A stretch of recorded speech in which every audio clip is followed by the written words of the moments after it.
بزاف ديال الناس اللي كتشكى من الاقتطاعات اللي كتاخذ لهم البنكه من الحساب ديالهم بلا ما تعطيهم حتى شي مبرر، وبعض المرات كتوصل بهم حتى انهم يتهموا البنكه بالسرقه بلا ما يعرفوا بلي راهم مسانين على واحد الحاجه اللي سميتها ليزاجيون واللي هي المسؤوله على الاقتطاعات اللي كتوقع.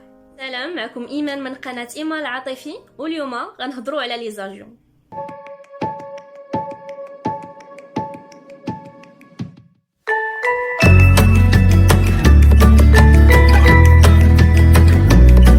فاش كتمشي للبنكه اول مره تفتح معاهم شي حساب تيقولوا لك اختار نوع الحساب اللي بغيتي، واش بغيتي حساب خاص بالتجاره ولا تبلوكي الفلوس ديالك، ولا بغيتي حساب عادي فين توصل فيه بالصالير ديالك ولا تقوم به التحويلات الماليه.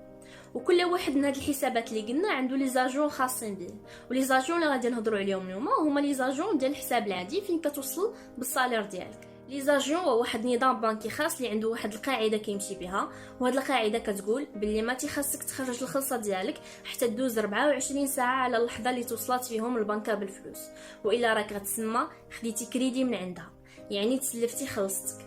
حيت في هاد 24 ساعه كتكون البنكه كدير واحد المعالجه للفلوس قبل ما تحطهم في الكونط ديالك بصفه نهائيه. وهاد المده ديال 24 ساعه تقدر تكون اكثر عند بعض الابناك حيت كل بنكه والسيستم اللي خدامه به. هادشي اللي قلت في حاله ما اذا كان الكونط ديالك فيه 0 درهم يعني خاوي، ومشيتي خرجتي الخلصه ديالك في نفس النهار وما تسنيتيش 24 ساعه، فهاد الحاله البنكه كتعتبرك خديتي كريدي من عندها وكتحسب عليك لي زاجون.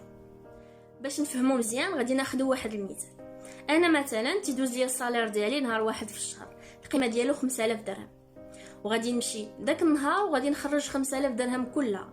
البنكه في هذه الحاله غتعتبرني بلي خديت كريدي من عندها ديال 5000 درهم حيت ما تسنيتش ديك 24 ساعه، وغتحسب عليا شحال من نهار ديال الكريدي جاني. يمكن يجيني نهار، يومين، 3 ايام، على حسب السيستم اللي خدامه به البنكه، وعلى حسب ديك 24 ساعه شنو جا وراها، واش عطله اسبوعيه ولا شي عيد.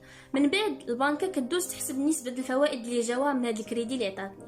وهنا جميع الابناك كتعتمد على نفس الطريقه اللي هي كتاخذ الصالير ديالك اللي هو في الاصل الكريدي اللي اعتبراته مضروبه في عدد الايام ديال الكريدي مضروبه في واحد النسبه مئويه كتقسم كل شيء على 360. وهذيك النسبه مئويه حددها البنك المغرب في واحد القيمه قصوى اللي هي 13.25. وهنا كل بنكه والقيمه اللي كتخدم بها، كاينه البنكه اللي كتخدم بقيمه 7%، وكاينه البنكه اللي كتخدم ب 12%، وكاينه اللي كتخدم ب 10%. نرجعوا للمثال عطيت قبيله ديال 5000 درهم، ونفترضوا انني كنتعامل مع واحد البنكه كتخدم بالنسبه ديال 6%، وحسبت لي يومين ديال الكريدي. نديروا عمليه حسابيه راسنا ونشوفوا شحال تجيني في القيمه ديال الفوائد. 5000 درهم مضروبه في 2 مضروبه في 6% الا قسمت على 360 غادي تجيني هي درهم فاصله 66 سنتيم.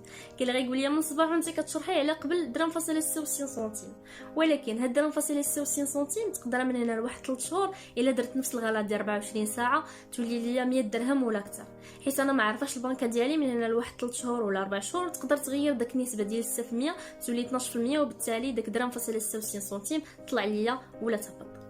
وإلا بغيت نتفادى انا هادشي كامل عندي الحق نمشي نسول البنكه اللي كنتعامل معاها على نوعيه ديال لي زاجو اللي كتخدم بهم، ونضرب دوره في السوق مزيان مع راسي ونقلب على البنكه اللي كتخدم بلي زاجو نسب اقل، ولا على شي بنكه اللي ما كتخدمش بلي زاجو كاع، ونهني راسي. المراجع كيف ديما غادي تلقاهم في صندوق الوصف. وخا الصراحه في هاد لا فيديو ما اعتمدتش بزاف على المراجع حيت المعلومات جبتهم عند الناس اللي خدامين في البنكه ومن عند الاصدقاء ديالي اللي دايرين تخصص في الاقتصاد. كنبغي نقول لكم شكرا بزاف على اي معلومه عطيتوها ليا، وحتى نتوما اللي كتشوفوا لا فيديو شكرا حيت كملتوا معايا لا فيديو. ما تنساوش ديروا اشتراك في القناه وتخليوا لي الاراء ديالكم في لي كومونتير.